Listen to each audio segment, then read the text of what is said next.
Focaccia night. Old Soul 100. Let's give it up for Melissa. All right, shout out. We're gonna get in with some white flour. We're going right up on the mixer with some white flour. How much white flour? That's for me to know and for you to watch. Here we go. In goes the white flour in the mixer, just like that. Bada boom, bada bing. After that, we're gonna add some water, some regular water. That's going right up on in this mix. I'm gonna grab some yeast from the right. So I got the yeast in the bowl, okay? So with Focaccia, just so you know, what helps out the Focaccia process is to get the flour in, the water in, and the yeast all in one shot, okay? But that yeast is hungry right off the bat, so we're gonna have to give that yeast a little sugar. How much? Just a little bit of white sugar that's going right up on in. And what's also great with Focaccia is you can add all of your ingredients in it right off the bat. So let's go ahead and just add in some pretty traditional ingredients, but it's completely up to you what flavor you're going for. So you do you on this one, okay? I'm gonna show you what I add in it because I think it's really good, but you can do you too. So we're gonna go right on in with some garlic powder. That's going right up on in that mix. That's just absolutely beautiful. And in with the cracked black, that's going right up on in that mix. Quite a bit. I want a little bit of spice to it, okay? We're gonna add some sea salt in there. We want the same amount as sea salt and white sugar. We want to try to keep it relative, all the same. And we're gonna add in a little bit of spice with the cayenne, a fair amount of cayenne because we're gonna spread it over a loaf of Focaccia, so we want a nice solid amount of cayenne. That's absolutely fantastic. Then we're gonna add some fresh sage in that mix. Some fresh sage. Here we go. Beautiful. That is lovely.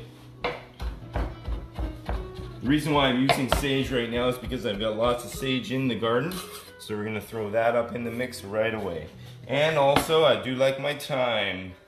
Fresh, right off the branch. That's a hardy last year round as well. So you probably have some of that in the garden.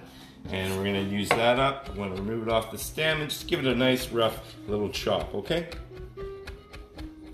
Beautiful, just like that. Boom, right up on in that mix. And of course, we're gonna add a little bit of garlic, just a little bit of garlic. Just to remove the skin, just squish it. Easy, easy. I'm gonna reserve a little bit of this garlic. I'm gonna show you why. I'm gonna use a little bit right now, nice raw garlic. You can mince this up, or what I like to do is give it a little squish. Just a little roll, knife roll squish. You're just rotating that blade over and over and over again. Just over. You're sort of rotating it in a circular motion while you're squishing it down using that sharp edge of the blade to make it a nice clean puree. Like I say all the time, you do not need to go to the grocery store and grab some of this from a jar. No, you can do it yourself, okay? The more you mince it up and squish it up, you release all those oils, all those flavors, and that's gonna give you the maximum amount of good stuff for your product. Mortar. Some fresh coriander seeds. That's going right up on in. All we're gonna do is we're gonna grind that up in this. You should smell a nice bright, savory-like smell. That's when you know you're there. Alternately, if you want, what you can do is you can roast this off too. That's going right up on in. Just throw it all right on in. Now we're just growing some delicious, beautiful. Right now, while we've added in all these beautiful flavors, that yeast has been working away with that water. That's exactly what we want it to do. We want it to bloom a little bit, but not too much, because you notice on a good Focaccia, it only rises about an inch to an inch and a half, maximum, right? That's what you want with a good Focaccia. So you don't want to let that yeast bloom too long. Lock it in.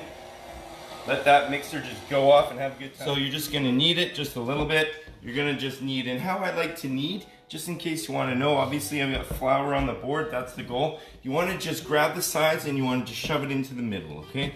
Grab it, shove it into the middle. When you feel like you have a nice even knead, flip it over, and all you're gonna do is grab it on the side, okay? And you're gonna push in, but be gentle. It's nice and warm, gotta be gentle. Use these hands in a very nice, gentle way. Okay, now alternately, like I said, you let this sit and rise for 11 minutes. We don't have that long, but we will move on to something else and let this rise for a little bit of time, okay? We're gonna head over to the range now and we're gonna saute up some extra love ingredients that we're gonna add onto this, okay? And I gotta wet a nice clean cloth with warm water and just rest it right over this. The reason why it's on a dry cloth is because when it's wet, it's a little bit heavier, and that will sort of reserve it from rising up as much as it wants to. Also helps to really cling it, warm it up, okay? Beautiful. Okay, so there's the butter, that's looking fantastic.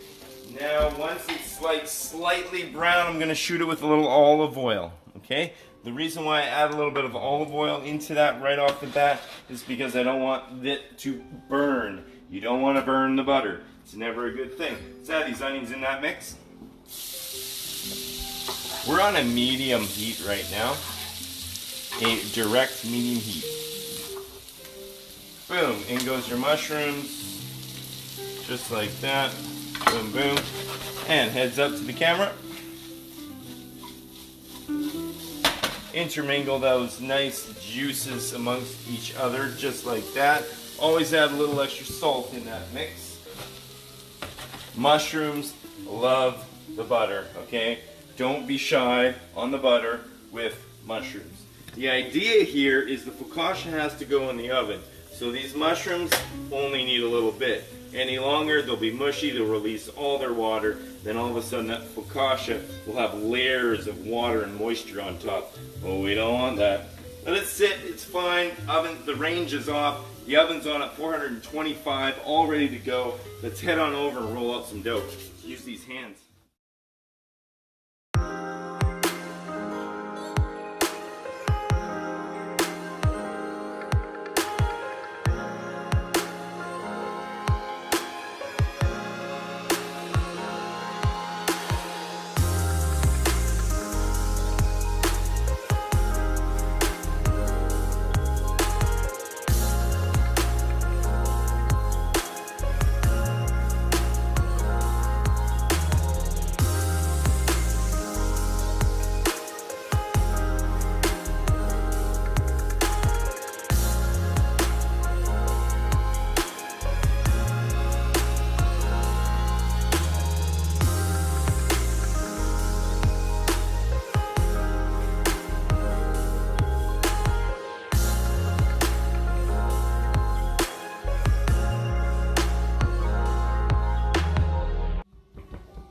Yeah, it's beautiful. There we go.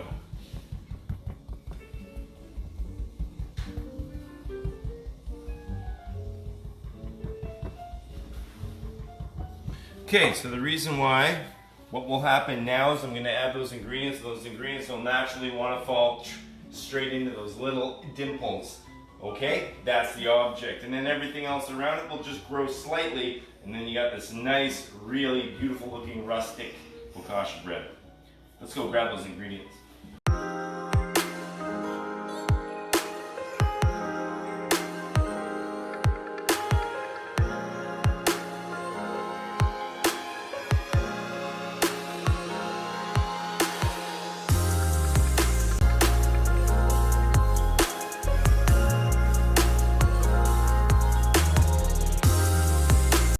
Fresh garlic.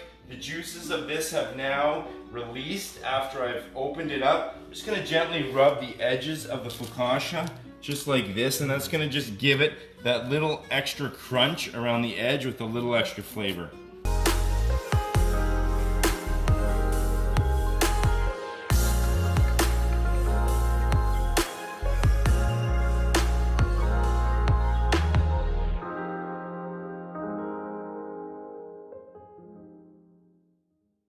Lovely flavored mushroom red onion oil with the fresh garlic.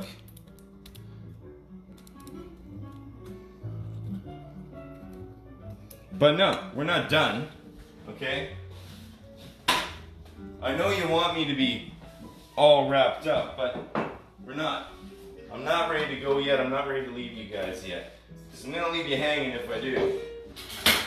Mozzarella.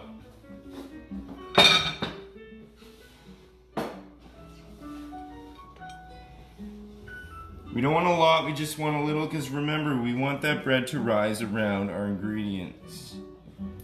So just do a little, not a lot. Why did I grate so much? I have no idea. I have absolutely no idea why I grated so much. Gorgonzola, delicious blue cheese, a very light blue cheese. It's not so heavy. That I'm just gonna add where it wants to go. So now is when I just kind of rip it apart. The reason why I like to rip it apart is because it strings out a bit. Just adds a nice look to it after it's out of the oven. Draw it out, draw it out, draw it out, draw it out. Just every now and then. It likes to stick to you. It's very creamy cheese. So right now we got mushrooms on here, some red onion, some beautiful mozzarella, some gorgonzola, a nice little crust with those leftover oils from the mushrooms and onions in the saute pan. I mean, come on, slap me silly, right? Then Reggiano Parmigiano, a little bit of a hard cheese. All I'm gonna do is I might just grab it and just give a little, just give a little. Just give a little bit, not too much, guys. Just give a little bit.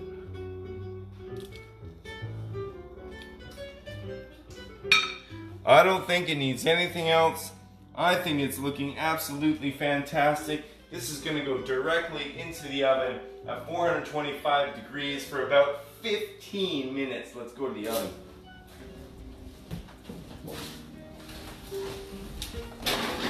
You want the middle rack, that's important. And remember, don't be shy, set the timer. Boom, just like that. We've made ourselves the most fresh, delicious focaccia that I could ever imagine you guys sharing with me today. Thank you so much. Oh, you guys thought I wouldn't show you the end result, right? No, no. Let me wash my board, let me flip it over, and let me show you how it looks.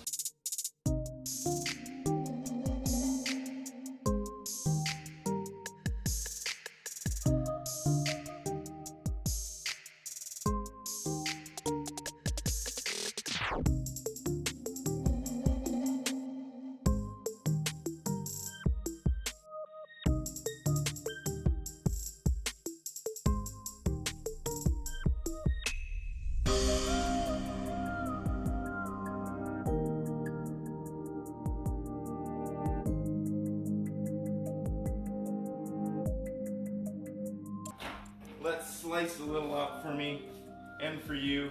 I wish you were here to join me. That would be exceptionally more fun for me. And I'd have a glass of wine for you. Probably a white wine, a red wine might wreck this.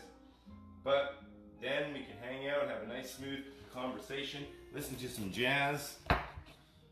I just slice it like this, you guys. But of course I'm the one that made it, right? So I'm going for that nice centerpiece. Just like this. I'm gonna act like nothing happened here. I'm gonna leave it like that as a joke. And there's that nice centerpiece. Nice, light and fluffy in the middle, that's what you're after. This nice brown, crunchy on the cheese top there. Beautiful. Let's just try that out. I'm gonna go eat more of this. I'm gonna have a drink. I'm gonna say thank you for joining me and we'll see you again soon.